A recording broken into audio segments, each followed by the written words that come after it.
Bonsoir chers téléspectateurs et bienvenue à votre émission Le Monde Inconnu sur votre chaîne Canal 2. Alors ce soir, nous allons une fois de plus vous entretenir sur la mystique de l'alimentation et la spiritualité.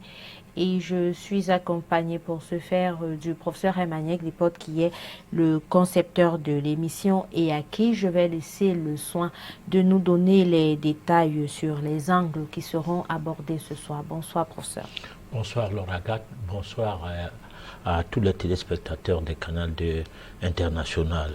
Alors dans ce thème de la mystique de l'alimentation et la spiritualité où nous rentrons à la 17e édition, ce soir en deux volets nous allons parler de l'alimentation, une alimentation de la santé ou de la maladie, quel choix, et puis nous y reviendrons en deuxième partie avec ta permission Laura Gat, sur l'alimentation face au grand mal de la civilisation, le manque de l'éducation.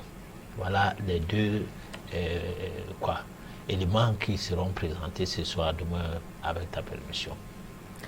Nous allons passer 90 minutes ensemble, bien sûr, avec les deux parties de la chronique dont vous venez de suivre les articulations. Vous aurez également la réflexion et la possibilité de participer à votre émission en nous envoyant vos messages via le numéro qui va s'afficher sur le bas de votre petit écran. N'oubliez surtout pas que les appels ne sont pas permis à l'antenne. Les appels, c'est après l'émission ou alors dans la semaine. Alors, installez-vous confortablement. Le train va quitter la gare et le prochain arrêt, c'est la première partie de notre chronique.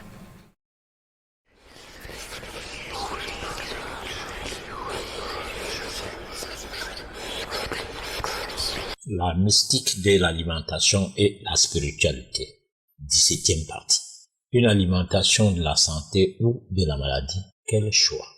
En cette autre édition de votre émission Le Monde Inconnu, permettez-nous de vous faire savoir que lorsque nous parlons santé avec insistance concernant l'alimentation jusqu'à placer cette dernière à la donne spirituelle, c'est parce que nous tenons formellement d'aller au-delà de la définition de l'OMS.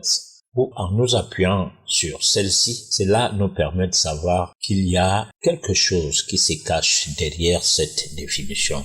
Outre une vaste donne extrêmement intuitive.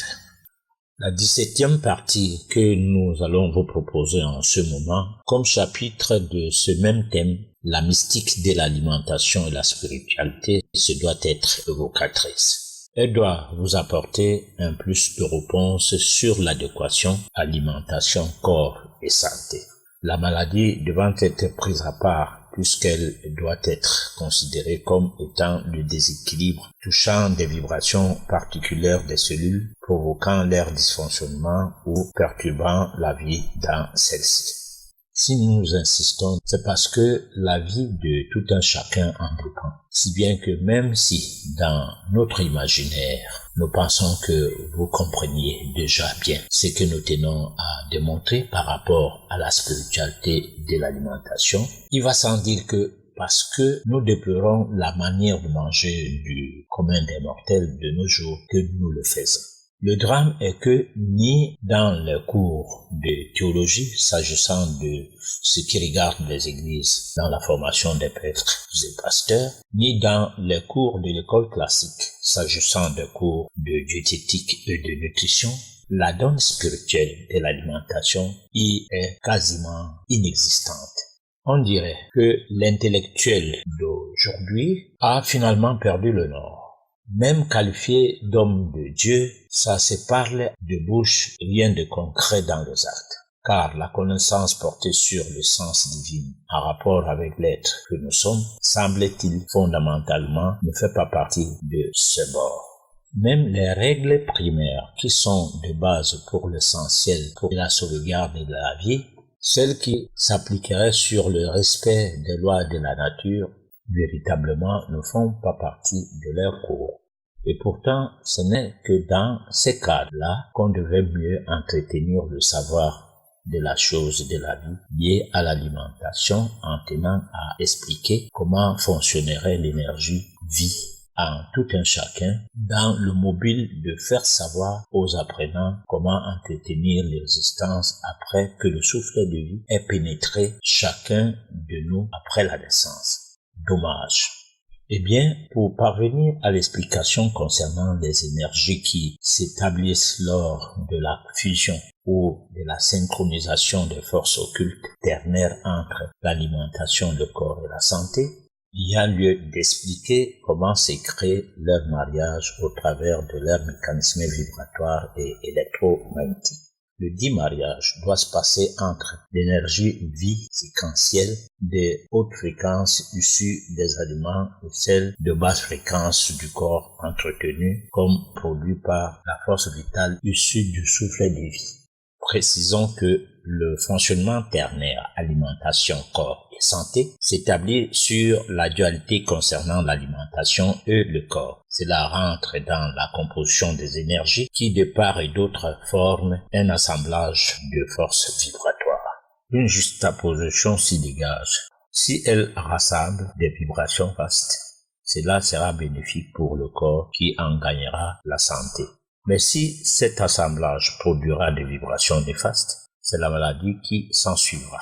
La recommandation à faire est que chaque personne, sans badiner, a le devoir et l'obligation de pérenniser l'énergie vitale qui régit son existence. Au cas contraire, on se met en situation suicidaire. Vous devez devenir le titulaire de votre vie, c'est-à-dire que vous devez avoir une main mise sur elle. Autrement dit, vous devez particulièrement savoir comment maîtriser à tout prix l'ampleur vibratoire de toutes les forces qui se dégagent dans la symbiose entre l'alimentation et le corps en vue de rester toujours en santé. Alors, professeur, puisque nous parlons ce soir de l'énergie vitale, moi, j'aimerais qu'on entre dans le vif du sujet avec les détails sur le processus énergie, vie séquentielle, force vitale, souffle de vie. Alors, disons que nous essayons de rendre plus pratique les idées qui découlent de toutes les éditions que nous avons déjà suivies jusqu'ici. Et c'est cela qui nous amène à relativiser la vie, l'alimentation, le corps, l'énergie, tout cela en une façon de mieux faire comprendre ce que nous voulons dire. C'est que nous mangeons vie, ou alors nous devrions manger vie. Alors, cette manière de manger est une séquence. C'est pourquoi on parlait de quelque part énergie, vie séquentielle. Alors c'est une séquence parce que la vie, elle est globale et indéfinie. Elle n'est pas définissable en plus. Mais lorsque nous prenons une particule, un morceau de quelque chose, ne fût-ce qu'un aliment, dans le sens de ce qui dégagerait des nutriments, c'est-à-dire ce qui serait comme principe actif pour animer la vie dans notre corps, parlant, s'agissant des aliments et qui proviennent des nourritures qui viennent du sol, par exemple. Alors là, c'est une séquence de vie, c'est quelque chose de haute fréquence qui doit entrer dans notre corps, rencontrer la basse fréquence pour établir un mariage. Donc on ne mange pas, on ne devrait pas manger juste pour manger. Parce que même les bêtes, qui peut-être selon l'arrogance de l'homme, vivraient d'instinct, parce que c'est ce que nous pensons, nous les hommes, que d'ailleurs nous les bêtes mal évoluées, que les animaux n'ont pas d'intelligence, ne réfléchissent pas peut-être et vivent d'instinct. Mais dans leur instinct, ils savent ce que Dieu les a créés pour manger et ce que, disons par essence, ils doivent manger, parce que je dis Dieu pour les créationnistes, c'est Dieu. Pour les évolutionnistes, c'est ce qui est prédestiné, ce qui est déterminant pour les révolutions. Ils savent que ça, on doit prendre ça on ne prend pas. Il suffit de remufler avec le nez et ça s'essaie. Là, le mode de communication passe de père en fils et donc c'est initiatique chez les bêtes. C'est initiatique parce que les bêtes mangent ce que leurs parents mangent. Et les bêtes sont initiées à l'alimentation dès le bas âge. Et dans le sens vrai et dans le sens sérieux et disons plein de pureté. Par contre, l'homme mange même ce que ses parents ne mangeaient pas. Prenons le cas de l'homme noir. Nous mangeons des choses qu'on ne sait même pas d'où ça sort. Et on ne se pose pas la question de savoir ces choses-là viennent d'où. Tout au moins, le peuple qui pense nous dominer, hein, c'est là qui se disent civilisés, qui sont des civilisateurs des petits noirs que nous sommes, parce que moi je me place dans le registre de ce que nous-mêmes nous disons. Bon, moi je ne suis pas petit noir, mais petit noir parce que la majorité des gens disent que le blanc ne peut pas, même Dieu risque de ne pas pouvoir, comme pour dire que seul Dieu peut. Alors comme pour dire que quand on est noir, on ne peut rien faire. On ne peut que faire le suivisme. Donc dans le cadre de ce suivisme, on ne sait pas qu'est-ce que c'est que l'énergie vie et on ne sait pas la séquence de vie qu'on capte ou qu'on se procure en mangeant quelque chose. Alors cette bêtise est généralisée. Généralisée comment? C'est que même ces Européens-là finalement ont embrouillé leurs propres frères.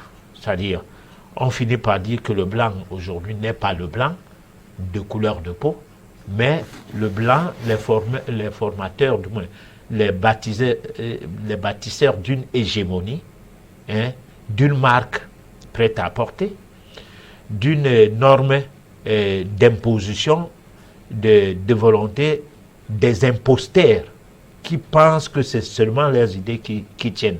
Et c'est eux qui forment les gens, qui fabriquent l'école, qui fabriquent la religiosité.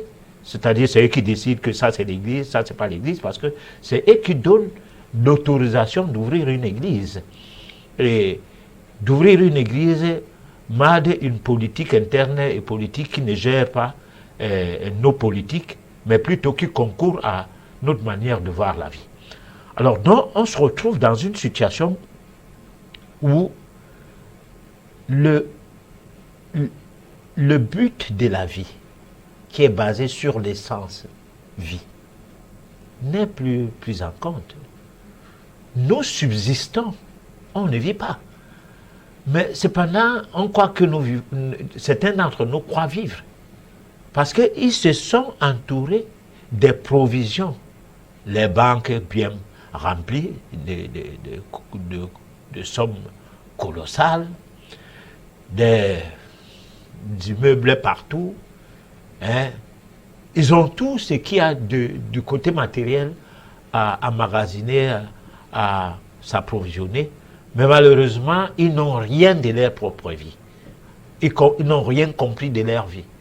Ils vivent dans des maladies inimaginables, toujours en train de se faire soigner quelque part, hein, et payer des énormes sommes d'argent, sans suite une forme d'escroquerie mondialement bien organisée, où on ne peut donner aucun conseil à un être humain sur sa manière de s'alimenter, mais on dit pourtant qu'on est intellectuel.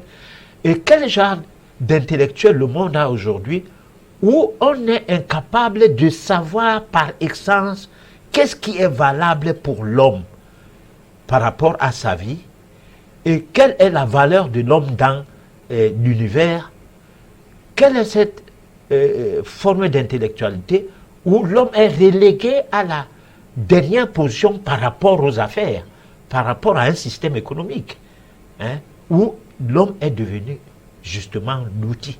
C'est-à-dire qu'on expérimente les médicaments sur lui, on lui prescrit des trucs, on le manipule dans des aliments et des boissons qui ne servent à rien pour sa vie.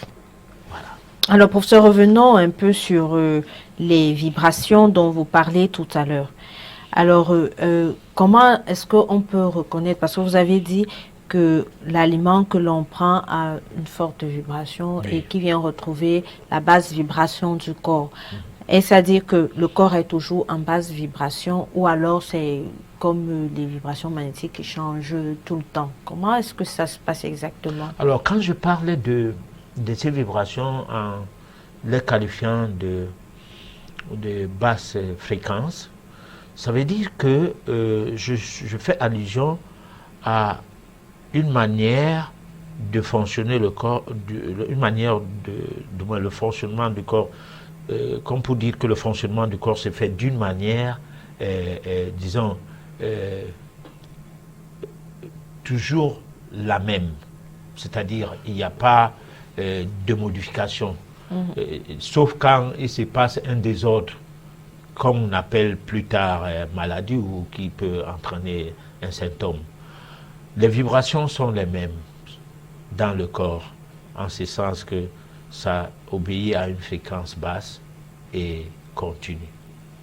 Donc, maintenant, ce que nous mangeons vient avec la haute fréquence, c'est-à-dire tantôt, ça peut être très acidique, tantôt, ça peut être alcalin. Alors, tout cela entre du coup dans le corps et rencontre dans ça un environnement qui est dans l'attente de synthétiser tout ce que nous consommons. Alors, si les fréquences du corps se modifient, ça entraîne des perturbations.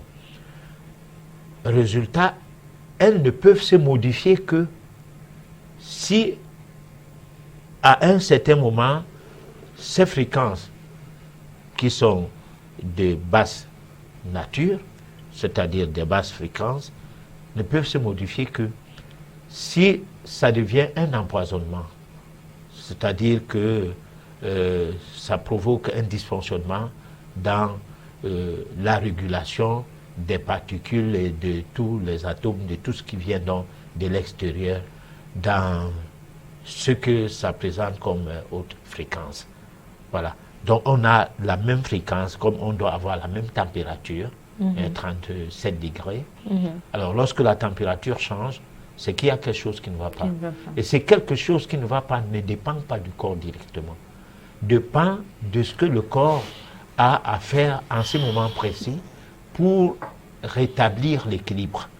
Alors, donc, ça peut entraîner une hausse des températures. Là, on peut dire que quelqu'un a une fièvre.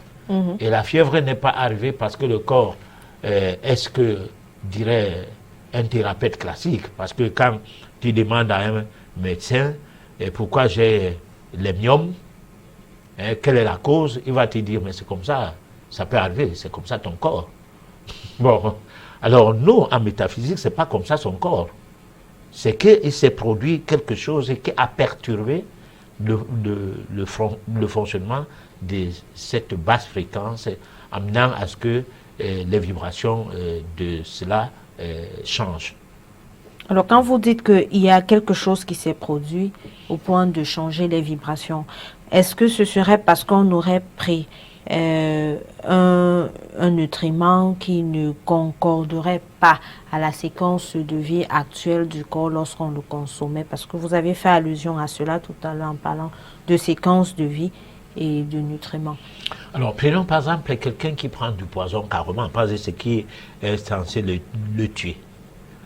Alors, la réaction du corps de celui qui a un organisme fortement spiritualisé, parce que là, moi j'entends par organisme fortement spiritualisé, c'est d'abord une personne qui ne salit pas son corps, c'est-à-dire le choix des aliments va dans le sens à ce que tout se dégrade et tout soit éliminé par toutes les formes de mesures qu'il y a à travers un bon métabolisme. Donc éliminé par la peau, qui est un organe, dont des formes de transpiration qui vont permettre à ce que les pores s'ouvrent et les saletés sortent, éliminé par la voie urinaire, et éliminé par la voie anale, et aussi qu'on regarde au niveau de la langue, qu'on ne voit pas que la langue est trop surchargée. Et cette élimination doit aussi aller dans le sens des urines, qui ne doivent pas éliminer c'est que le corps ne doit pas rejeter. Parce que dans nos urines, parfois, certaines matières s'y retrouvent alors que ça ne devrait pas s'y retrouver. Par exemple, s'il y a une bonne pesanteur de protéines, dans les urines, ça prouve qu'il y a un dysfonctionnement quelque part au niveau de la membrane cellulaire. Donc, à partir de là, on gagne en équilibre. Et l'empoisonnement ne fait pas d'effet facilement à la personne qui a gagné en cet équilibre, comme chez l'autre personne qui fait de son organisme une bonne poubelle, à tout boire, à tout manger, à diversifier ses besoins alimentaires dans tous les sens possibles pour le peu que ça fasse plaisir au palais. Alors, à partir de là, le poison qui met du temps à tuer quelqu'un qui est propre en son sein, qui ne boit pas n'importe, qui ne mange pas n'importe quoi, qui ne boit pas n'importe quoi, qui boit de l'eau essentiellement, et qui boit de l'eau potable, et qui ne mange pas de nourriture artificielle, son alimentation n'est pas hormonique. Son alimentation, c'est une alimentation purement et simplement naturelle, qui est le produit du sol. Alors celui-là, l'empoisonnement du genre prend du temps à l'éliminer. Donc il a tout le temps à pouvoir résoudre le problème pour le peu qu'il a les antidotes à sa disposition. Il peut y aller doucement et il peut y aller rapidement, soit en utilisant certaines huiles comme l'huile de palme, soit en buvant beaucoup d'eau, de très grandes quantités d'eau à la fois. Et tout cela va produire quelque peu d'effets positifs à ce que ça a trouvé comme environnement par rapport à l'autre personne qui, même en faisant n'importe quoi, même parfois avec une intervention médicale, finira par trépasser. Mais comment est-ce qu'on va expliquer donc cela? Comment est-ce qu'on dira que le poison va peut-être entraîner rapidement celui-là qui ne prend pas soin de lui en faisant attention à son alimentation et tout le reste? On va expliquer ça comment? Alors, ça s'explique que son organisme travaille en symbiose. Le travail se fait entre le système glandulaire, le système nerveux et le système organique. Ces trois systèmes travaillent en symbiose, travaillent ensemble.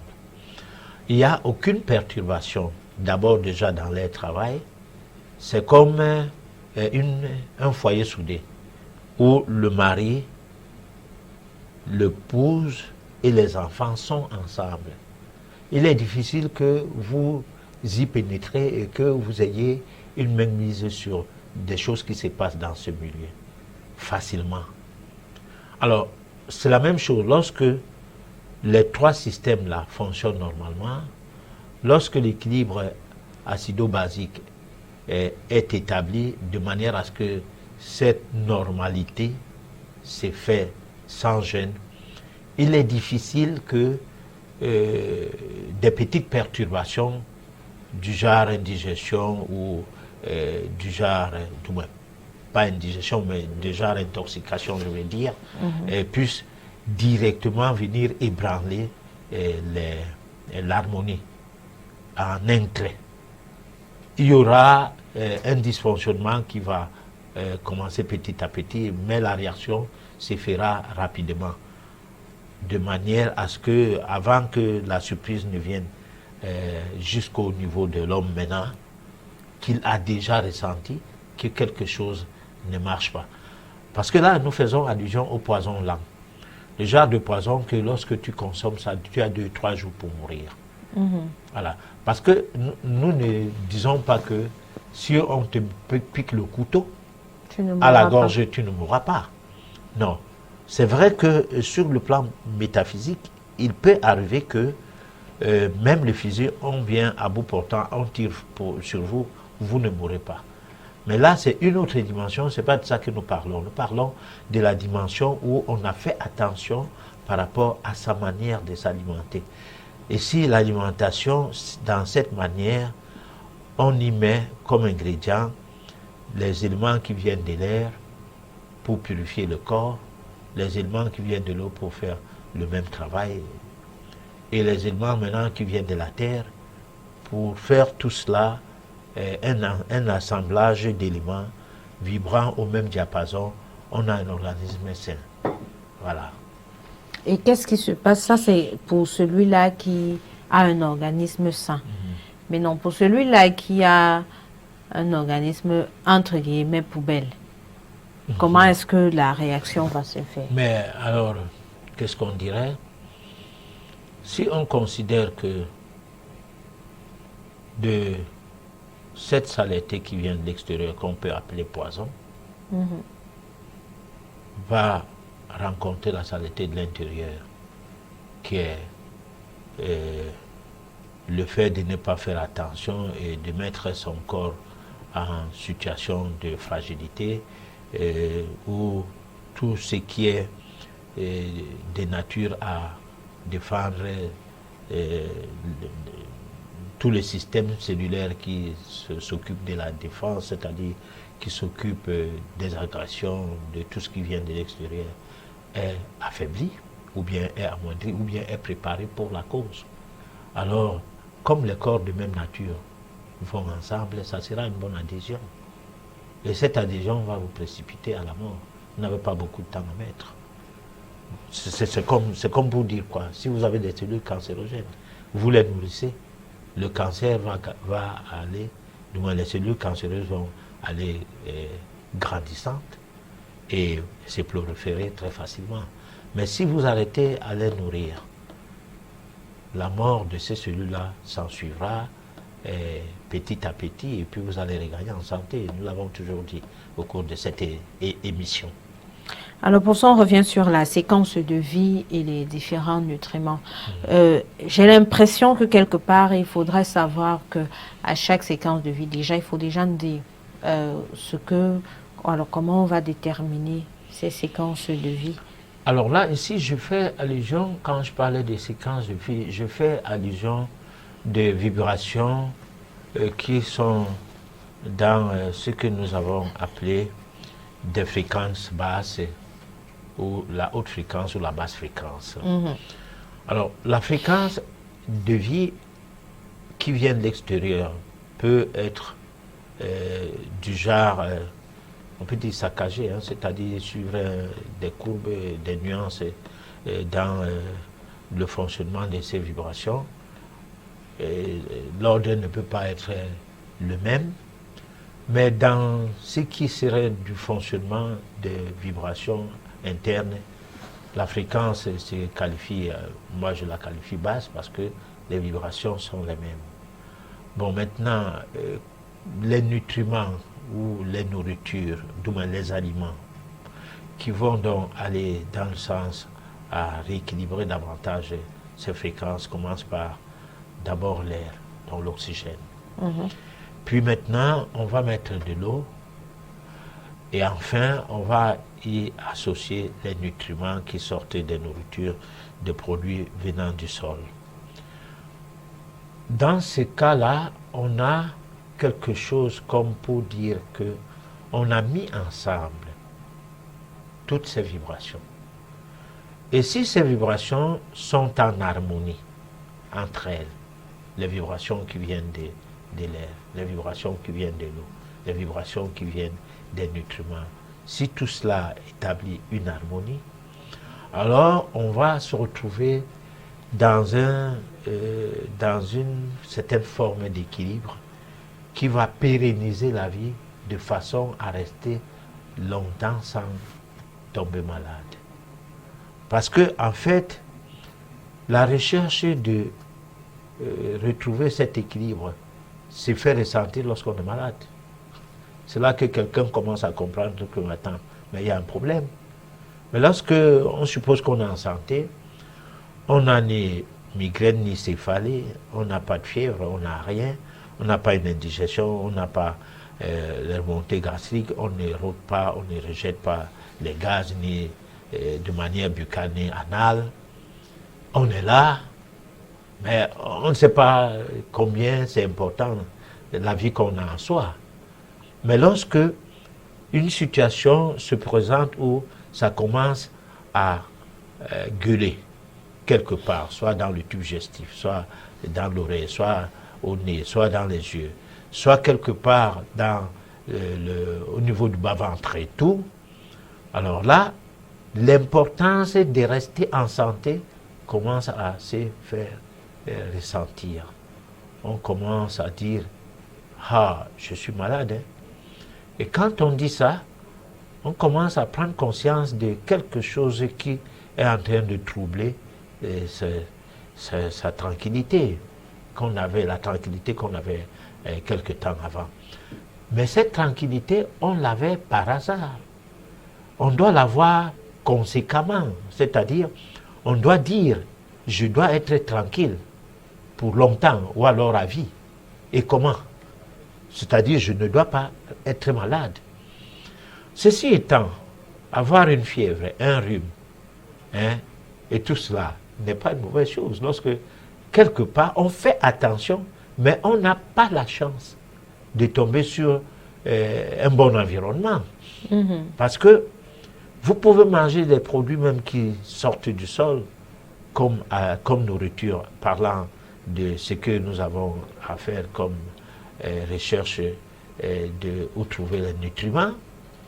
On a l'air, on a respiré normalement, on sait même comment pratiquer les exercices respiratoires, donc on s'alimente bien en termes d'oxygène, on sait comment boire de l'eau, on boit bien de l'eau, mais il peut toujours arriver que ce que nous faisons, soit l'air que nous respirons est rempli de plomb. Tout à fait. Hein, le plomb, c'est ce que dégagent les tuyaux d'échappement des voitures et motos dans la ville, qui intoxiquent notre santé.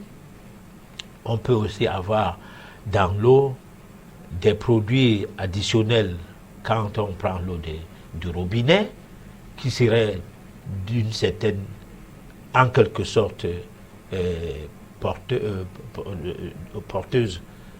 porteurs de nuisances, c'est-à-dire ces nutriments qui est quelque part mélangé avec ces ingrédients qui sont de nulle part, de partout, parce qu'on veut soit ioniser l'eau ou soit décanter des particules du sel, de tout ce qui serait du fait que l'eau vient de la mer ou d'un fleuve.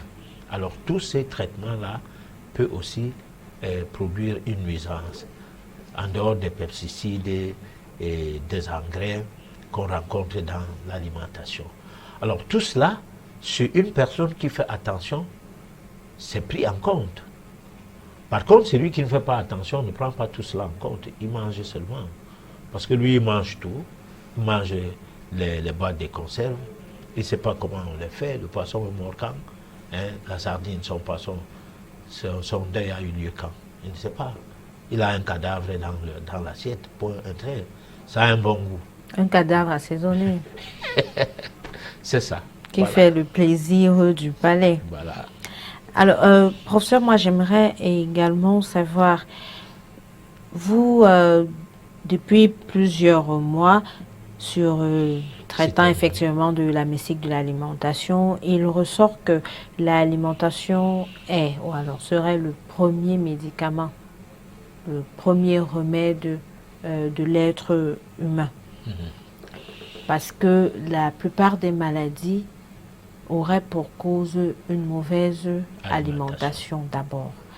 Alors, est-ce que les maladies vénériennes, on nous a dit causées par les virus et autres, est-ce qu'elles aussi se rangent dans le domaine des maladies pour la plupart causées par la mauvaise alimentation? Alors, peut-être que la question là nécessite beaucoup d'attention pour la répondre. Première chose, la maladie vénérienne, c'est quoi? C'est ça. Parce que la première chose à se poser, la première question d'abord à se poser, que je dois me poser pour répondre à la tienne, c'est que la maladie vénérienne, c'est quoi alors? La maladie vénérienne, elle est, à partir du moment où on la trouve au niveau de l'appareil urinaire. Donc elle est vénérienne. Mais on oublie une chose, c'est que lorsqu'on a la conjonctivite, c'est toujours une maladie entre parenthèses vénérienne. C'est-à-dire, puis sous une autre forme, elle est contagieuse. Hein? Pourquoi? Parce que c'est les mêmes bactéries qu'on trouve en bas, qu'on trouve en haut. Les streptocoques, les staphylocoques. Donc, cette famille de coques qui font le cocorico à un moment donné au niveau du sexe, ferait le cocorico au niveau des yeux. Mais sauf que quand ça fait le cocorico au niveau des oreilles, toujours avec un écoulement de pus, ça semble ne pas être contagieuse, en quelque sorte. Alors, qu'est-ce que ça veut dire donc, cette histoire?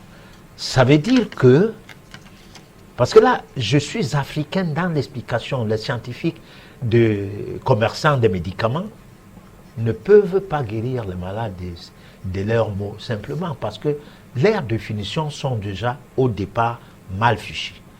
Alors, on revient dans les définitions africaines, parce que qu'on cesse de nous faire croire que l'africaine ne raisonne pas. Lorsqu'on a une maladie vénérienne, ou alors une maladie microbienne, du genre des bactéries, ça veut dire que vous avez plus de globules blancs qu'il n'en fallait. C'est l'excès de globules blancs qui fait donc la difficulté, cette fois-là, à retrouver l'ordre dans le corps. Et ça fait comme les militaires qui sortaient du caserne et se retrouvent au quartier, commencent à menacer la population. Donc, l'excès des streptocoques, des staphylocoques, va donc entraîner le pus, soit dans les oreilles, soit dans les yeux, soit n'importe où, en termes d'infection ou d'inflammation. Maintenant, comment faire pour réguler ça? C'est ça le problème.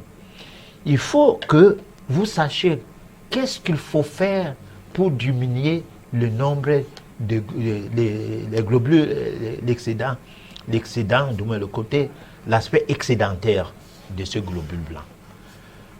Alors là, on a les eucaryotes et les prokaryotes.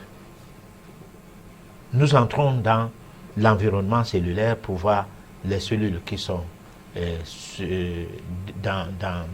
qui fonctionnent dans le cadre défensif et essayer de faire en sorte que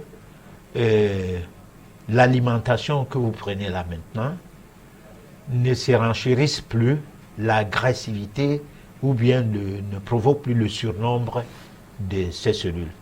C'est en diminuant le taux d'acidité alimentaire qu'on va arriver donc à réguler le fonctionnement des globules blancs, le nombre de globules blancs par rapport au nombre qu'il y avait, que le corps avait déjà eu à produire, ou bien le nombre que le corps a eu à subir le fait.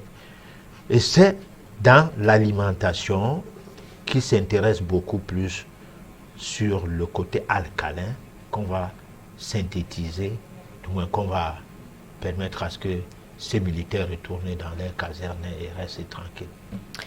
Donc, professeur, moi j'aimerais comprendre un cas pratique, parce que je ne suis pas sûre d'avoir bien compris. Et ouais. Je suis sûre que si moi je n'ai pas compris, sûrement à la maison on n'a pas compris. Oui, mais si toi tu ne comprends pas, c'est toi le défenseur des pauvres. Donc, si on prend une personne qui est atteinte de syphilis, par exemple, et que le pus serait l'excès de globules blancs. Alors, je ne sais pas comment, la syphilis, on a aussi le pus. Alors, comment est-ce que, ou alors, cet excès de globules blancs qui nous donne cette syphilis, je sais pas, ou alors qu'un symptôme de cette syphilis-là est dû à quoi? C'est provoqué par quoi? Est-ce que c'est parce qu'on aurait mangé quelque chose qui aurait provoqué cette hausse de globules blancs? Ouais, alors, si nous pensons sur le plan métaphysique, si nous savons qu'il n'y a pas de désordre qui soit au hasard. Il n'y a pas l'ordre par hasard, il n'y a pas le désordre par hasard, parce que le hasard ne donne pas naissance à quelque chose. On ne saurait faire des diagnostics où on ne sait pas la cause du mal, comme ça se passe dans le classique, hein, où on vous dit tout simplement que vous avez le diabète parce que vous avez le sucre. Vous aviez une maladie vénérienne, ou alors une IST, une infection sexuellement transmissible, simplement parce que vous aviez, disons, les streptocoques, les staphylocoques, je ne sais pas moi, les gonorrhées. Alors, les gonorrhées, ça rentre dans quel registre? C'est ça la question. Si on peut trouver le registre dans lequel se partaient les gonorrhées, on va devoir chercher à savoir comment ça a-t-il été possible que ces registres-là provoquent l'éclosion des gonorrhées. Les cellules du corps, c'est en deux groupes. Il y a les unicellulaires et les cellules à noyau tout. C'est dans ces cellules, c'est ces cellules-là qu'on appelle les bactéries. C'est là-dedans qu'on trouve les bactéries. Alors que ce soit les bactéries de la tuberculose, que ce soit les bactéries des maladies sexuellement transmissibles, déjà syphilis, blénorragie et tout, c'est des bactéries. Donc c'est des cellules. Hein, c'est donc des micro-organismes. Donc c'est les vies en nous. Parce qu'il n'y a qu'une chose qu'on ne comprend pas trop pourquoi on en fait cas, c'est les virus. Mais pour ce qui est des bactéries, c'est les cellules. Maintenant, si ces cellules-là deviennent contre leurs frères, des ennemis, ce serait la même chose comme les cellules qui se mutent en cellules cancéreuses.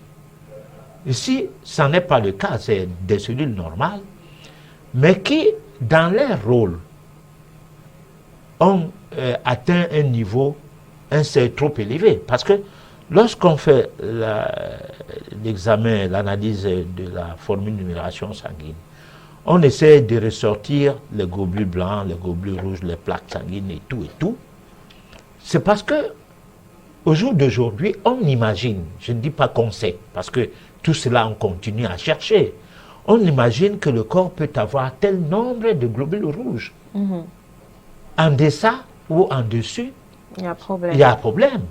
Tel nombre de globules blancs, ainsi de suite. Bon, maintenant, quand le nombre de globules blancs a atteint un seuil élevé, on doit s'attendre à des infections, à un genre d'inflammation du genre dont maladie vénérienne. C'est ce que je suis en train de dire.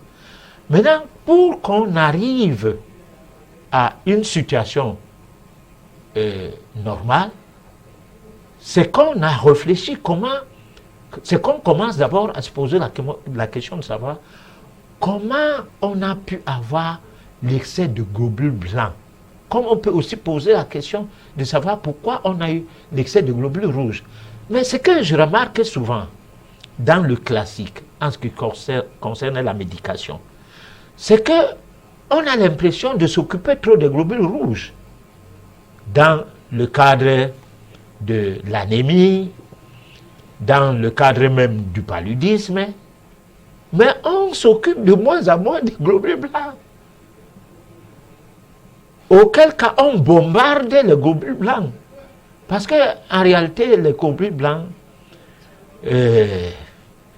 sont là pour nous aider, pour que l'agressivité ne soit pas possible. Parce que lorsque tu as la fièvre, par exemple, c'est la lutte qui est aux prises entre ces globules blancs et les plasmodiums, pour ne pas dire les parasites ou les déchets, qui fait la hausse des températures. Mais qu'est-ce qu'on fait? Soit on bombarde le globule blanc, au même moment qu'on bombarde les parasites, en y mettant tous les deux dans un environnement bourré d'eau, appelé les solutions, je ne sais pas moi, les perfusions, quoi.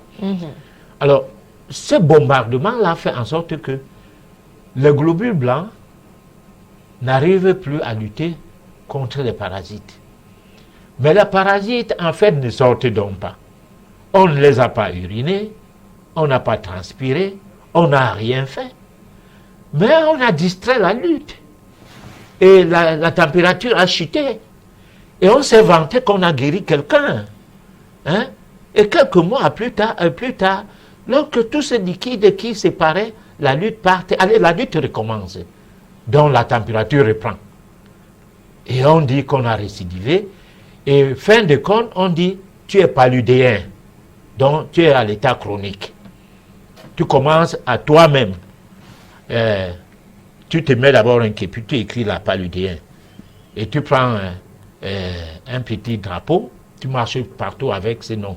Je suis paludéen.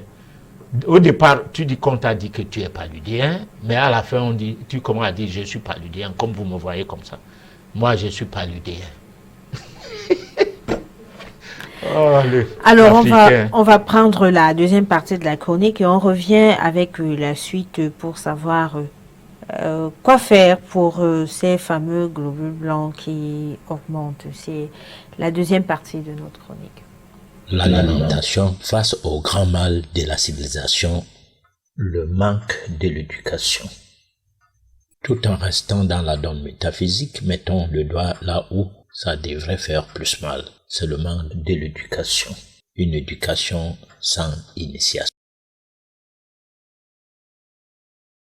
L'époque d'aujourd'hui marque une preuve, celle de l'absence de la connaissance à prodiguer ou à propager pour l'intérêt d'une société particulièrement vouée à la spiritualité. Nous devons commencer dès le bas âge, à la maison, par nos parents, à avoir une éducation qui est initiatique, eux-mêmes ayant été éduqués de la même manière. Puis les églises ou les missions devraient avoir des missionnaires qui ne devraient pas être des messieurs qui arrachent aux indigènes poules, œufs, chèvres, moutons et autres pour leur nourriture, mais qui devraient servir d'exemple de par la chasteté et autres comportements décents par ricochet.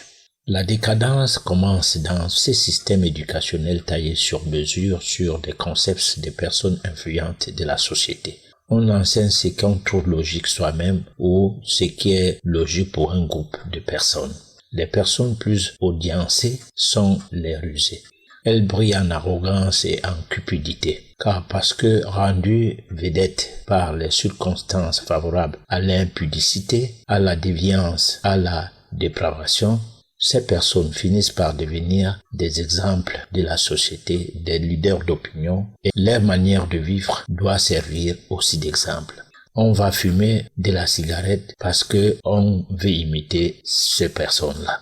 On va aller même jusqu'à imiter leur manière de manger, eux mangeant essentiellement de la chair et même capables de manger de la chair humaine.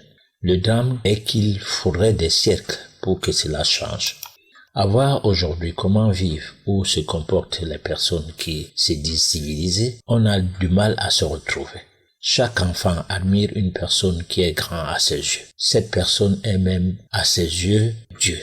Il essaie de faire comme elle, surtout si celle-ci fait des choses facilement imitables, telles que de mauvaises pratiques, la prostitution, l'alcoolisme, la bouffonnerie, la tuerie, etc. On imite ce qui n'est pas bon facilement plus que ce qui est bon à faire. Il n'est que normal de constater que les peuples qui ont civilisé, colonisé les autres peuples ont plutôt mis ceux des gens colonisés en proie d'infantilisation. Le cas patent de peuples africains. On entend dire certains d'entre nous que ce qui dépasse l'homme blanc, il n'y a que Dieu qui peut le faire. Un tel langage sort le plus souvent des bouches des personnes hautement diplômées, Bac plus 15. Nous tenons à revenir sur la primordialité de l'alimentation spirituelle pour l'équilibre de l'essence de vie et passer par la connaissance du bien et le mal ne serait donc pas facile si on ne s'attelle pas à une alimentation qui permet à ce que le cerveau puisse bien fonctionner. Notre espoir est que un jour viendra où l'homme va cesser de manger ce qui lui tue, ce qui lui rend agressif, bref, ce qui lui conduit en enfer pour ne se pencher qu'à une alimentation qui se mange au paradis. Belle anecdote, n'est-ce pas? L'alimentation se mange au paradis, mais ça sera après. On va, on va revenir sur... alors, on va finir avec notre cas pratique de syphilis. On était d'accord qu'il y a un excès de globules blancs. Mais non, comment est-ce qu'on pourrait réguler ça? En mangeant quoi? En prenant quoi? On reste dans l'alimentation. En prenant Alors, quoi?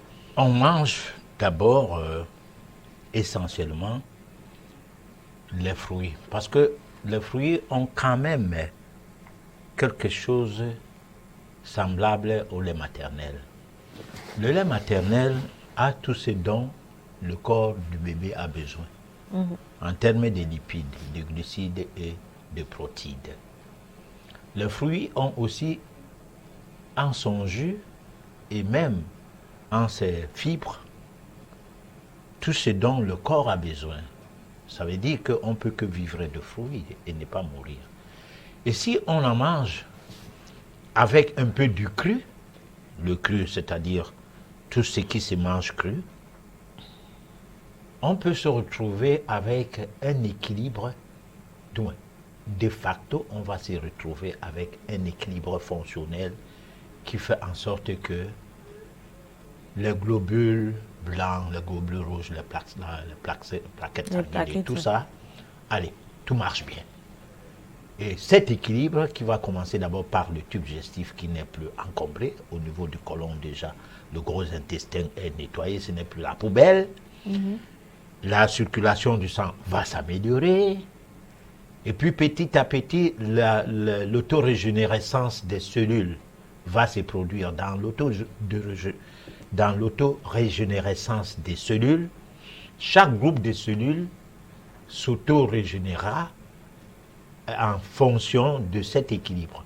Il n'y aura plus de déséquilibre. Parce qu'en fait, lorsque nous parlons d'excès de ci ou de ça, c'est cela qui provoque le déséquilibre. Voilà. Alors pour ceux qui aiment bien manger, parce que d'aucuns vous diront que les fruits c'est léger, le cru ça ne reste pas dans le ventre comme on a l'habitude de dire. Alors pour ceux-là qui veulent quelque chose qui reste dans le ventre, qu'est-ce qu'il faut faire? Un bon plat de couscous de maïs? Ah oui, on peut. Mais quand on est malade, prenons un type qui a le cancer et qui décide de ne pas mourir.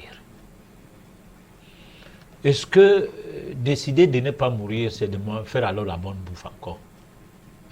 Parce que si tu dis, je mets mes derniers repas comme ça dans la bouche, parce que moi je suis même en situation d'un mourant, mais tu vas manger des choses qui vont te précipiter. Mais si tu dis, je m'accroche à la vie, première chose, tu affames d'abord les cellules qui sont là pour perturber les autres, leurs sœurs. Tu les mets en mal. Et leur sœur prend de la dimension petit à petit. Donc, si tu manges le couscous de maïs, peut-être qu'il faut savoir d'où sort ces maïs. Si c'est transgénique, c'est-à-dire si c'est OGM, que tu saches. Mais si c'est le maïs qui a été cultivé dans les conditions bio, qui a vu les plantes et les herbes évoluer normalement avec des épices qui ont aussi évolué normalement, on peut seulement maintenant se dire que ce n'est pas en trop les mangeant qu'on est en train de vouloir sortir d'une situation, parce qu'il risque d'avoir un trop plein du tube digestif encore, et perturber déjà l'équilibre digestif qu'il faut, parce qu'il faut que la digestion soit extrêmement équilibrée lorsque tu n'as plus assez de force. C'est pourquoi Hippocrate disait ceci, et je le cite, je n'ai pas l'habitude de citer les toubabs, surtout les gens qui sont venus étudier en Afrique et qui sont allés de l'autre côté s'éventer. Alors, il disait, lorsqu'on nourrit un malade, on le rend plus malade. Et il disait encore, dites-moi ce que vous mangez, je vous dirai de quoi vous souffrez. Quelque part, pourquoi lorsqu'on nourrit un malade, on le rend plus malade? Mais parce que le corps, c'est un haut fourneau.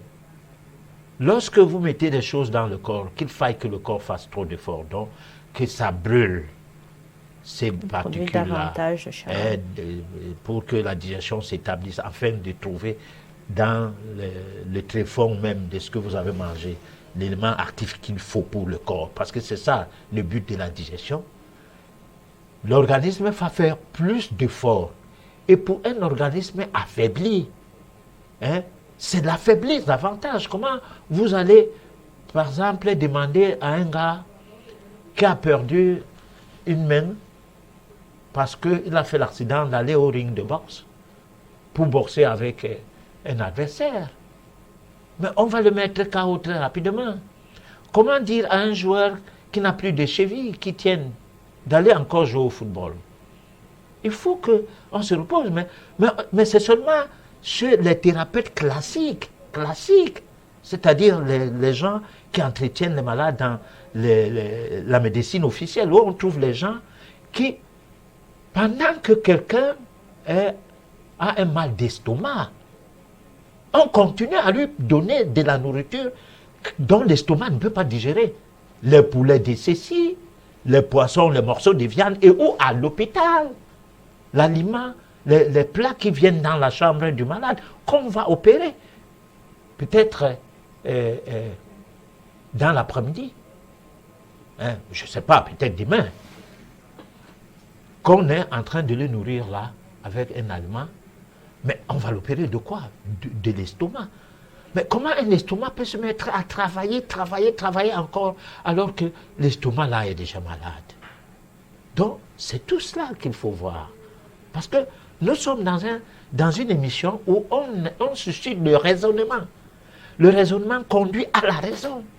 Pourquoi? Parce que nous disons toujours dans cette émission que entre nous et Dieu, il n'y a pas d'intermédiaire. Il n'y a pas de gens qui connaissent plus que d'autres. La seule chose que nous admirons chez ce qui nous enseigne, c'est lorsque il y a l'adéquation, observation, expérimentation et résultat. Là, l'enseignement, là, il faut donner les mains. Elle est bonne. Et là, ce résultat ne doit pas être un résultat mercantile. C'est-à-dire le genre qu'on calmait une douleur et on vous dit qu'on vous a guéri. Là, c'est un résultat mercantile. Donc, professeur, moi, j'ai une autre question qui arrive comme ça. On dit généralement que la syphilis, puisqu'il s'agit de la syphilis, est sexuellement transmissible. Donc, on va dire, ok, je suis malade parce que je suis allé avec quelqu'un qui était déjà malade. Mais dans vos explications, vous dites excès de globules blancs. Où est donc le rapport avec la contagion parce que je suis allé avec quelqu'un qui est malade, alors que vous nous parlez d'excès de globules blancs? Très bonne question. Dans un terrain fertile, s'accrochent facilement les grains à pousser. Si vous aviez un organisme propre, il n'y a pas de contamination. Pas du tout. Ça veut dire quoi? Ça veut dire qu'une femme qui a une IST, une infection sexuellement transmissible, et un homme qui est propre, de son sang, de ses cellules, de tout, sans préservatif, je dis propre, je ne dis pas qu'un homme, n'importe lequel, sans préservatif, il va se mettre en relation sexuelle avec la femme là, il n'y aura pas de contamination. De même, la femme qui a une hygiène de vie, après la relation sexuelle, le tout ressort à travers les urines et tout. Le tout ressort. Disons, les urines ne seront pas obligées d'entrer dans le vagin pour ressortir avec. Mais je voudrais dire que, puisque c'est une maladie urinaire, l'infection qui remonte au niveau de la paroisse urinaire sera urinée. Donc, on a contamination que les corps de même nature qui attirent, qui s'attirent quoi, je veux dire. On n'a pas contamination comme une histoire, comme si quelqu'un avait contaminé quelqu'un pour la première fois avant que la maladie n'ait lieu. Les maladies ont commencé d'abord, du genre avant que la contamination est venue après. Je crois que là, ça se comprend. La contamination ne précède pas la maladie. La maladie, tout à fait. Voilà. Un raisonnement. Mais moi, j'ai encore quelque chose. Oui, tu as la soif de comprendre. Et je suis là pour ça. Alors, cette dame qui est propre, parce Ouais. qu'elle a une certaine hygiène de vie et tout, arrive à mettre hors d'elle ce qu'elle aurait pris chez quelqu'un qui ne serait pas propre. Alors, ce processus de mettre hors d'elle, ça se passe comment? Moi, c'est ce que je veux comprendre. C'est parce qu'elle boit beaucoup d'eau, c'est parce qu'elle mange bien. Ça se passe Oui, comment? mais attends, juste mais ça après? s'explique. Bon, peut-être que c'est seulement les petits détails qu'on doit aller là. J'ai dit, on a une bonne hygiène alimentaire, commence par la meilleure manière de consommer l'air, dont l'oxygène. La meilleure manière de consommer l'eau et la meilleure manière de consommer les nutriments. Vous aviez un équilibre. Cet équilibre n'admet pas à son sein, vous n'aviez pas au niveau du côlon, du gros intestin, un tas de caca qui ne sort jamais. Parce que mangeant 3 kilos par jour et déféquant quelques grammes le lendemain, on dit je ne suis jamais constipé. Non, vous êtes constipé. Mais si vous pouvez arriver d'aventure à ne jamais être constipé, si tout ce que vous avez mangé est éliminé par la suite de la plus bonne manière, vous ne donnez pas la chance aux bactéries d'aller chercher leurs sœurs pour faire surnombre venant de la contamination du fait du dépôt des bactéries malveillantes à l'intérieur d'un organisme venant d'une autre personne. Les bactéries qui sont dans le corps vont plutôt repousser les autres en disant « Nous, on ne vous connaît pas, partez ». Je crois que là D'accord. Là, maintenant, c'est compris. OK. Maintenant, on va revenir sur ce qu'on mange au paradis. Moi, ça m'intéresse. Voilà. Alors, Ça m'intéresse. au paradis, s'il existait le paradis, parce que le paradis, c'est chimère. Bon, C'est disons que pourquoi. chacun a sûrement son paradis. Mais on va y aller. C'est pourquoi j'ai dit belle anecdote, n'est-ce pas? C'est-à-dire que on peut appeler enfer toute forme d'alimentation qui nous plonge directement dans la maladie. Et on peut appeler paradis toute alimentation qui nous permet même une élévation spirituelle. Ça veut dire quoi? Ça veut dire que si nous mangeons, prenons un dimanche, quelqu'un, il s'empuffrait bien du repas tout le matin d'avant l'église, donc avant d'aller à la chapelle. C'est une belle chapelle, bien fermée et tout. Mais son bas du corps bombarde les odeurs à chaque instant.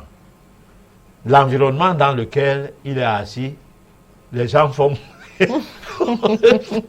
les doigts comme ça au nez, mais on ne sait pas quoi faire. Et parfois, on ne sait pas d'où ça provient. Alors, mais dites-moi un peu, si c'est un milieu spirituel, comment les mauvaises odeurs ne vont pas chasser les anges? Bon, c'est pourquoi dans les sanctuaires, lorsqu'on a une cérémonie dans un temple qui se veut sanctuaire, on observe soit une alimentation à base de fruits toute la journée ou quelques jours avant. Soit une alimentation à base de crudités. Et là, on peut te dire de prendre cette alimentation-là une fois dans la journée. Là, je parlais dans le sens des nutriments. Parce que, en fait, à manger que l'air, donc à jeûner, ce qui est normal lorsqu'on part dans un culte, qu'on ne mange pas du tout, donc à jeûner. Mais quand on jeûne, on mange l'air. Même si on ne boit pas, on ne mange pas l'eau, on va manger l'air. Donc on va oxygéner le corps. Sinon, on ne va pas marcher à pouvoir arriver au temple, à l'église. Alors, résultat, on gêne et on fait bien la messe. Pas que on se bourre le matin et on va indisposer les gens là-bas. Dans d'autres milieux, on met l'encens. Par exemple, chez les catholiques, c'est pas pour rien. Parce que ces vibrations qui sortent d'ici et là, où on est en train de bombarder les gaz, peut entraîner aussi l'appel des vibrations négatives qui vont aller plus loin et faire appel aux mauvais esprits. Dans ces cas, plus l'environnement où il y a les sorciers, parce que ce n'est pas un environnement où on trie les gens. On ne fait pas les castings pour aller dans un culte ou pour arriver dans un milieu du genre. Longtemps, dans le mouvement initiatique, on faisait du casting. Mais aujourd'hui, le mouvement initiatique, c'est des mouvements de prestige. On est rosicrucien parce qu'on a besoin de devenir ministre. On est franc-maçon parce qu'on a besoin d'être l'ami d'un président de la République ou quoi. Ce n'est plus le casting, ce n'est plus une histoire qui partait pas par cooptation du genre entre amis, mais par une certaine forme d'enquête de moralité qui était métaphysique, qui était mystique. Parce que moi, je dis souvent aux gens, quand on vient me voir, on me dit, je vais faire le cours de métaphysique. Alors, votre dossier va traîner pour que vous vous fâchiez et qu'après, quand vous vous calmez maintenant, le cours arrive. Là, vous consommez ce cours en personne mûre et en personne capable de savoir pourquoi on a commandé ces cours. Ça, ces choses-là n'existent plus dans le monde aujourd'hui où on organise une cabale initiatique qui ne dit pas son nom, soit parce qu'on a besoin d'argent, soit parce qu'on a besoin de défendre une hégémonie, qui est une hégémonie impérialiste, qui marche sur les autres, avec tout ce qu'il y a comme l'homosexualité et tout, qui s'entoure de tout ça. Résultat, on a un monde aujourd'hui à l'envers, dont la nourriture du paradis, c'est manger sur terre, c'est pas au ciel.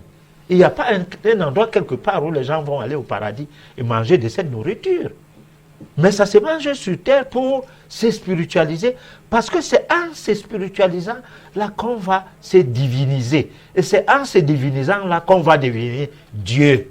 Ce que dit la Bible dans Psaume, je crois 81, 82, verset 6, que nous sommes les fils de Dieu, les fils du Très-Haut. Donc nous sommes les dieux. Voilà. Il n'y a pas plus Dieu que l'autre, il n'y a pas plus homme que l'autre.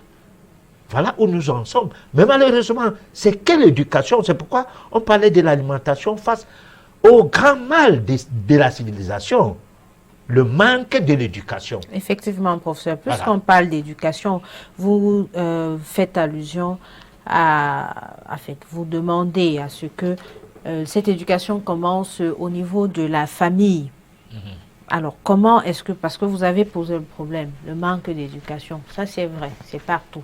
Maintenant, comment est-ce que les nouveaux parents qui nous écoutent peuvent Ils vont entrer à notre école, parce que la métaphysique, c'est une école que éduque les anciens parents et les nouveaux parents.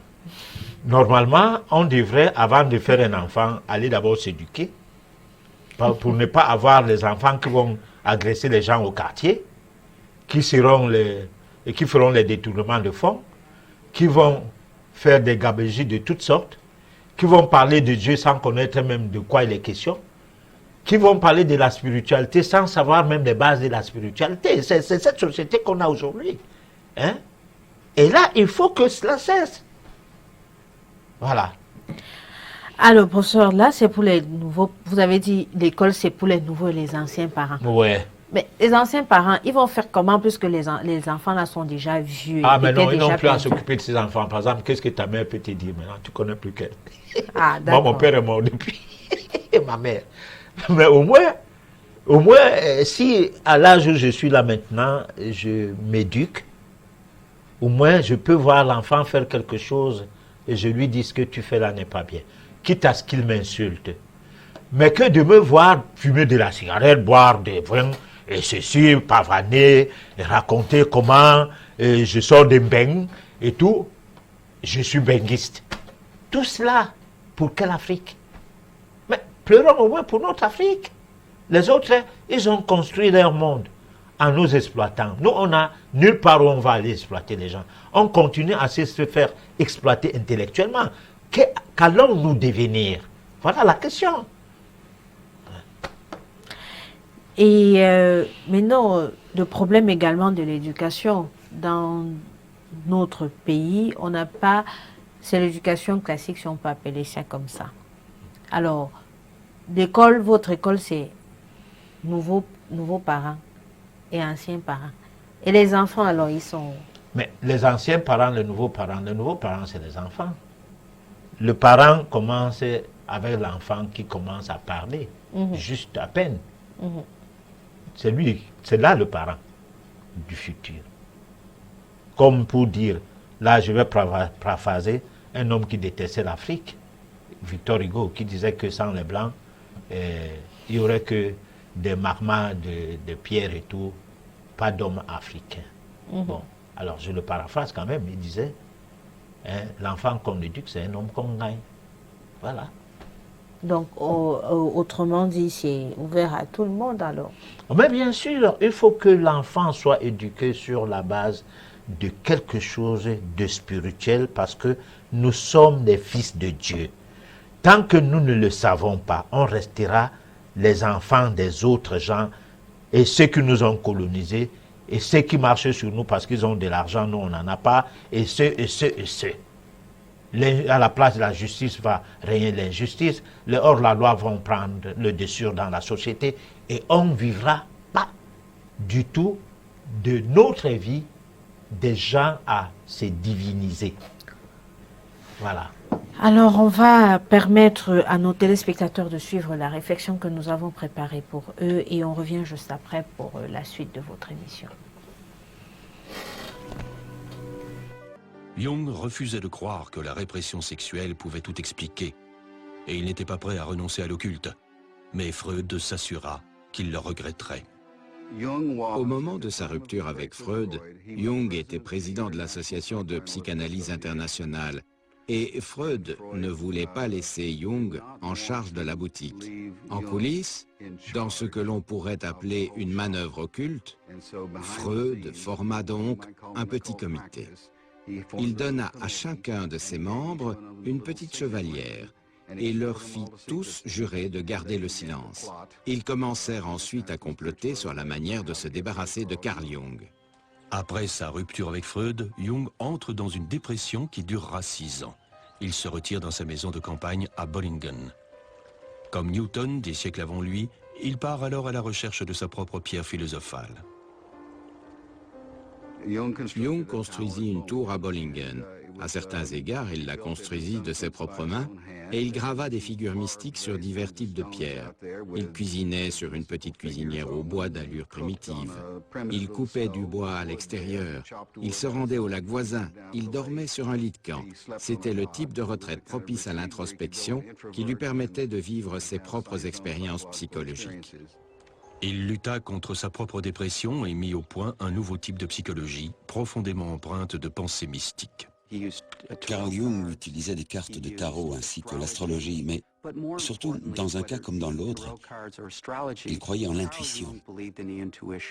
Il déclara un jour que le travail de thérapeute est d'aider le patient à découvrir l'intuition et que, lorsqu'il y parvient, le travail est pour ainsi dire terminé.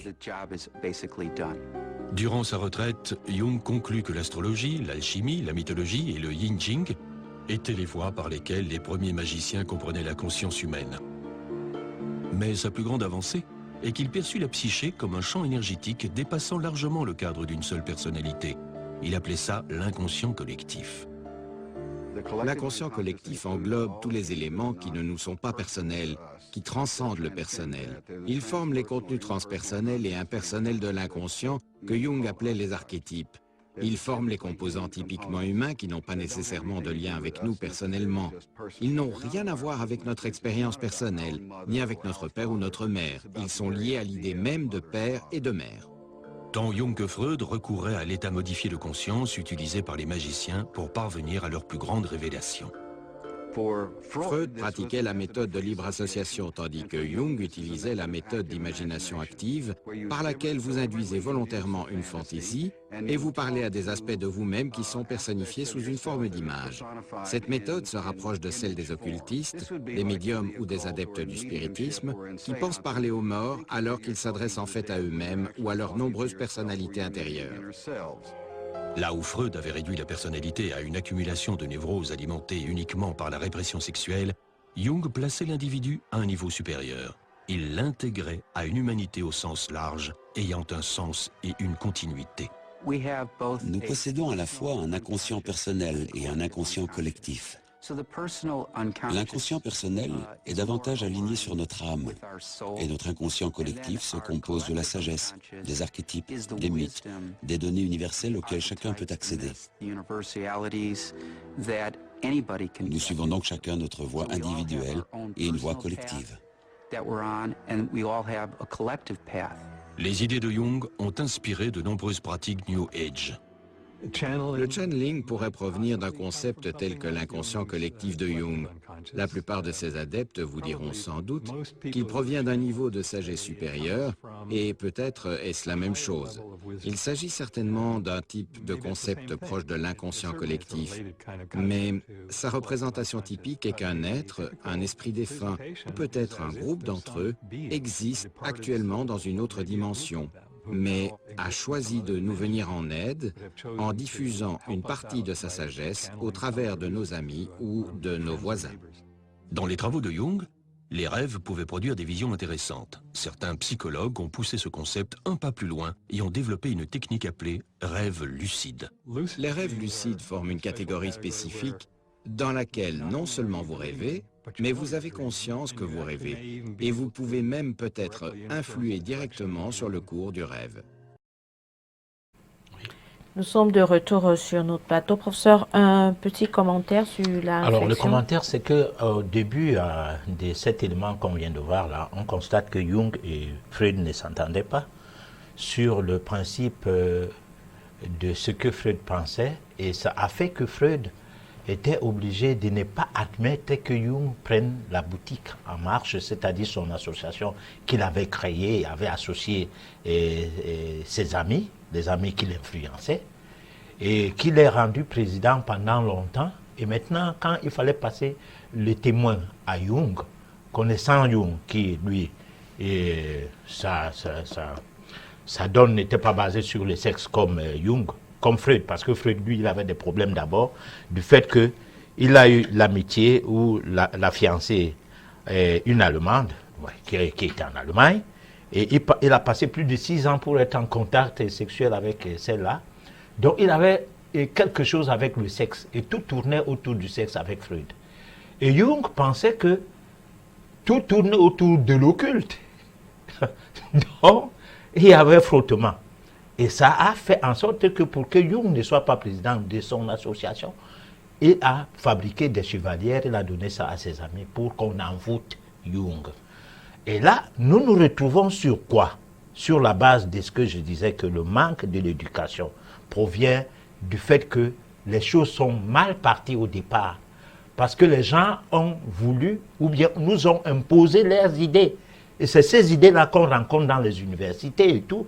Si bien que l'élément que je viens de passer là, certains universitaires qui font psychologie et tout, à voir ça, ça les rend malades.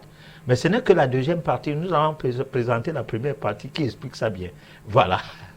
Alors, on va passer rapidement aux SOS téléspectateurs pour apporter les réponses aux différents messages qui nous sont parvenus.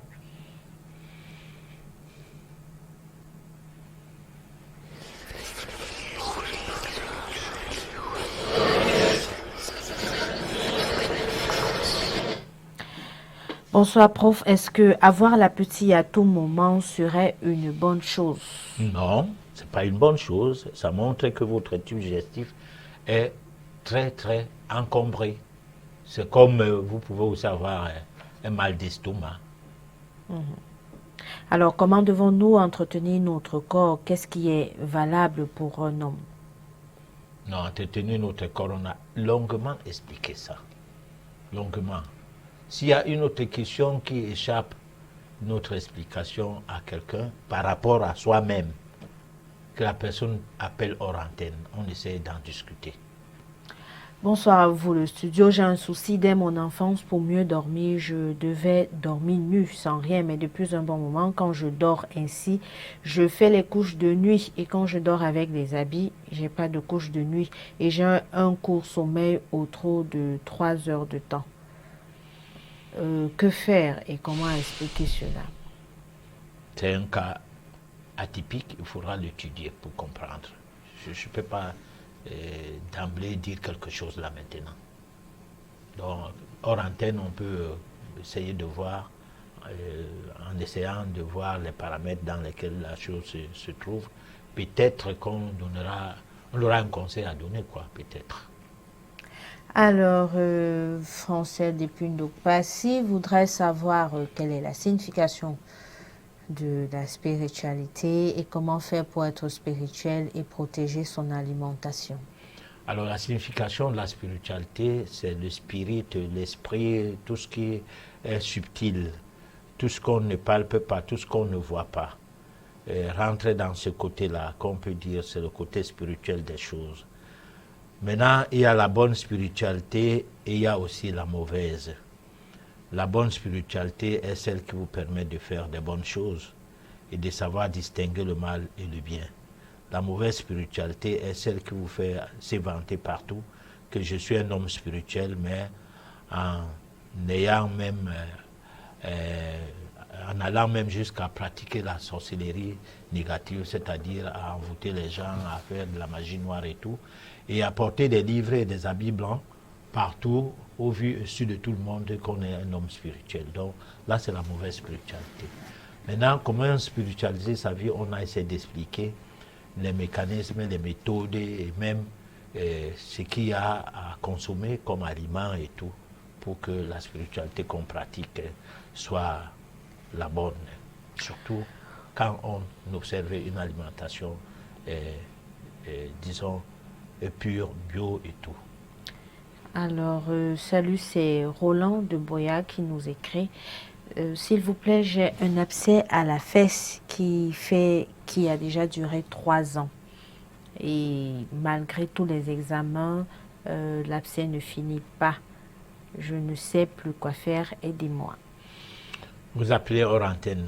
On ne pourra pas vous consulter à l'antenne et savoir qu'est-ce que vous avez vraiment dans ces cas-là. Vous prescrire un médicament. Un médicament, nous n'en avons pas. C'est en étudiant à fond votre problème qu'on pourra ressortir peut-être la cause de la chose, la cause de votre mal, et c'est à partir de là qu'on pourra vous donner des conseils. D'accord. Alors, bonsoir professeur, comment nettoyer l'organisme de manière naturelle lorsqu'on se nourrit mal malgré soi-même? Pour nettoyer l'organisme de manière naturelle lorsqu'on se nourrit mal, c'est une cure de détox. On utilise tout le nécessaire pour qu'on soit désintoxiqué. Bon, mais je ne sais pas, tout cela, il faut aller au cas par cas. Il faut savoir si on nettoie le corps pour avoir bu le médicament, suivre lesquels.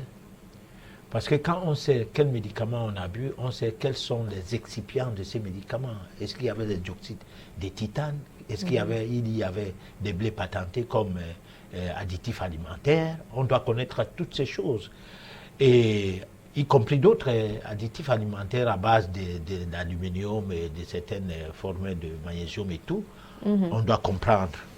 Là, à partir de là, on sait quelle cure de toxication adapté à ces cas. Donc, au cas par cas, on peut donc commencer par comprendre que dans ce cas-ci, il faut ceci, dans l'autre, il faut cela, donc il faut seulement de l'eau, il faut seulement ceci, ainsi de suite.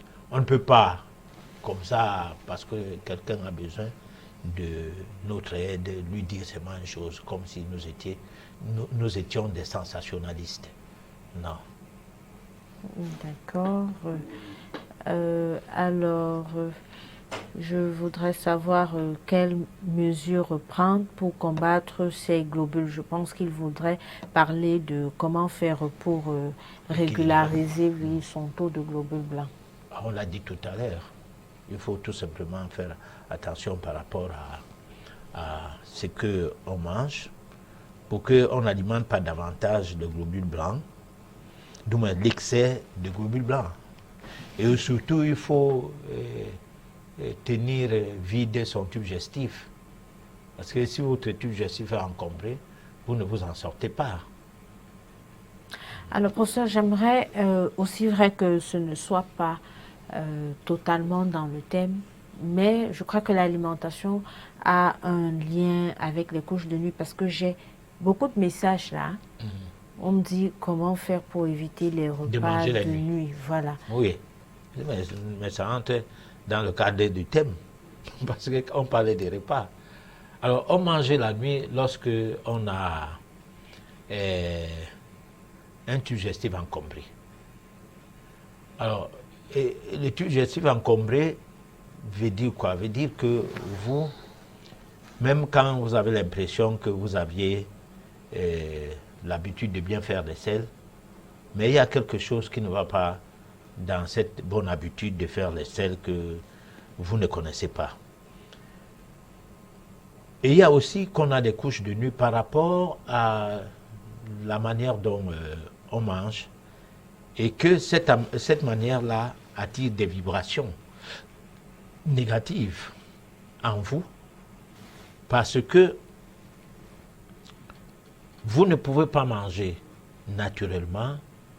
Vous prenez des fruits normalement, vous prenez peu d'aliments à base de produits usinés, vous n'en prenez presque pas, vous ne prenez pas de sucreries, vous mangez de la viande juste comme un motif, c'est-à-dire quelque chose qu'on plonge dans une sauce juste pour avoir le goût, ainsi que du poisson, et vous buvez de l'eau, pas autre chose, vous respirez bien et avoir des couches de nuit. C'est difficile. Un. De deux, si vous avez des couches de nuit de cette manière-là, c'est que vous avez une mauvaise position du lit. Changez seulement le lit. Moi, quand je rêve mal, je ne dors plus de ce côté-là, même dans la même nuit. Je change, je dors de l'autre côté ici, le rêve part. Voilà. Parce que dès que le rêve me réveille, allez, je change de la position du lit. Je ne suis plus du côté de l'amont, je vais du côté de l'avant. Et puis, je ne rêve plus, je dors jusqu'au matin. Donc, il y a aussi la manière dont les lits sont posés dans nos chambres. Parce qu'il y a un champ magnétique. On appelle ça les ondes, comment on appelle ça, ioniques, hein, qui traversent nos chambres et qui, en quelque sorte, perturbent notre équilibre, allant même jusqu'à perturber notre Et ces champs proviendraient de quoi?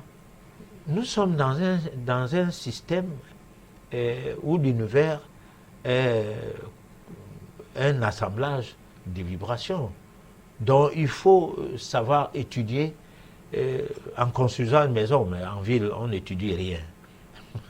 Mais au village, tu peux construire une maison, la barrière regarde bien la route, mais mettre perpendiculairement ta maison par rapport à la barrière. Bon, par contre, en ville, on doit construire la maison par rapport à la route.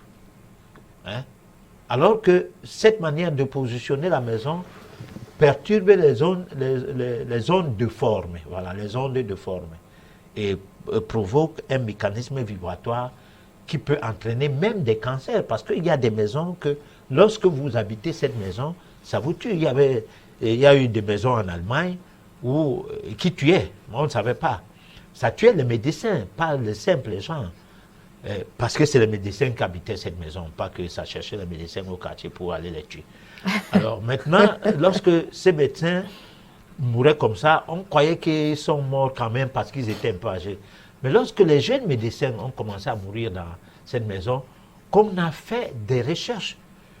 Et là, le fait Kirlian, c'était un monsieur qui a essayé d'étudier ces ondes pour voir les vibrations de ces ondes-là, comment ça se passe. Et là, on a pu déceler qu'il y a des maisons qui ont des vibrations qui peuvent entraîner à ce qu'on ait un cancer. Voilà. Donc, on voit comment les maladies ne sont pas toujours dans l'alimentation, sont aussi dans l'environnement. Tout à fait. Alors, professeur, nous sommes arrivés au terme de notre émission. Un dernier mot pour conclure. Alors, le dernier mot, c'est que nous remercions tous ceux qui nous encouragent. Et même comme nous sommes restés dans le même thème pendant longtemps, et d'autres pensent que ça valait la peine. Donc, on va continuer à œuvrer pour qu'ils soient davantage contents de nous. Et ceux qui nous critiquent, qui prennent le mal en patience, un jour on va se perfectionner parce que nous-mêmes nous sommes en train de faire des recherches. On n'est pas encore au sommet. Voilà. Et que disons que nous sommes ouverts aux suggestions. Voilà, et puis aux suggestions et même aux critiques. Nous avions été ravis de vous avoir si nombreux ce soir. Une seule chose à retenir, alors une seule chose sur laquelle il faudra méditer. Éduquer un enfant, c'est faire un homme de demain, c'est vrai, mais de quelle éducation s'agit-il? Nous nous donnons rendez-vous mardi prochain lorsqu'il sera 23h sur la même chaîne. D'ici là, portez-vous bien. Bonsoir.